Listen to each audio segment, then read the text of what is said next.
pandemia estourou ali início de 2020, né? Isso. Então a gente já tinha Março, feito. fechou tudo. Eu lembro bem, assim, que a gente recém tinha se representado, né? O Sub-13 ia se representar na semana. O Sub-11 ia se representar na semana seguinte, o 13 tinha voltado, o 15 estava voltando, o 17 estava voltando, então em pré-temporada, né? E começou essa história, né? De vai parar, vai fechar, ninguém sabia direito o que ia acontecer.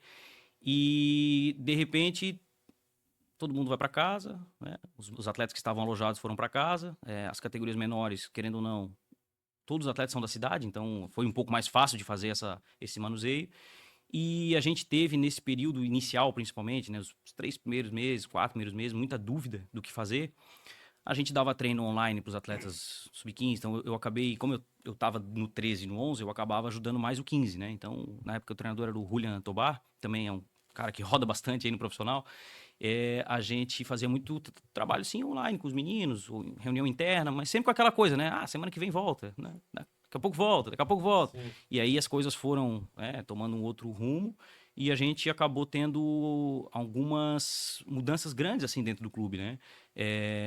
E aí eu fiquei muito atento, Fernando, a uma situação que a gente começou a perder muito atleta. Tá? Porque como é um projeto que estava iniciando, né? E o Avaí voltou muito antes do Figueirense, né? Com a sua base. E aí os meninos que são da cidade, naturalmente, começaram a ir para lá, né? Pô, se o Avaí voltou a treinar, o Figueirense não voltou, os meninos não tinham contrato ainda, era muito cedo, muito novos, né? Um projeto que estava iniciando, começaram a migrar. A partir de qual idade que começa o teu contrato? Hoje, com a nova Lei Geral do Esporte, com 12, mas na época era com 14, né? E aí eu tive a ideia, né, em parceria com o Vinícius Aguiar, que é um parceiro também que hoje não está mais trabalhando com futebol, está trabalhando no ramo imobiliário. A gente teve a ideia de fazer um projeto, né, para poder segurar, para poder reter esses meninos dentro da cidade, né? E aí, cara, foi meio podcast figueiraço, assim, sabe?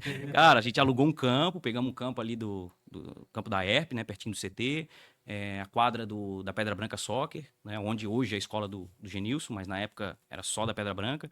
E aí fizemos uma parceria lá com o cara, começando a ligar para os pais, a gente vai voltar, comprei termômetro para medir a febre antes do treino, máscara para todo mundo e vamos voltar, porque senão daqui a pouco a gente vai se perder totalmente, né? E aí a gente voltou, eu não vou lembrar exatamente agora o período, né, mas a gente voltou ali com sub-11, sub-13, com essas categorias menores, até o 14, na verdade.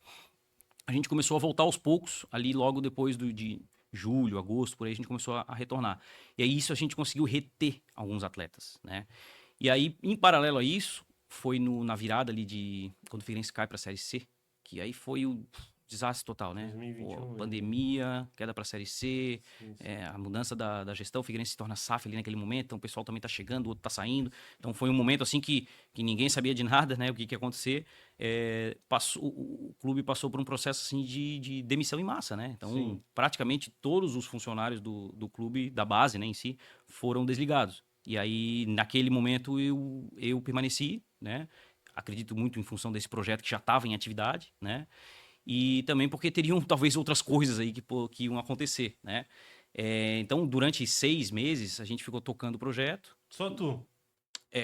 Eu comecei a montar uma equipe que hoje trabalha alguns trabalham ali na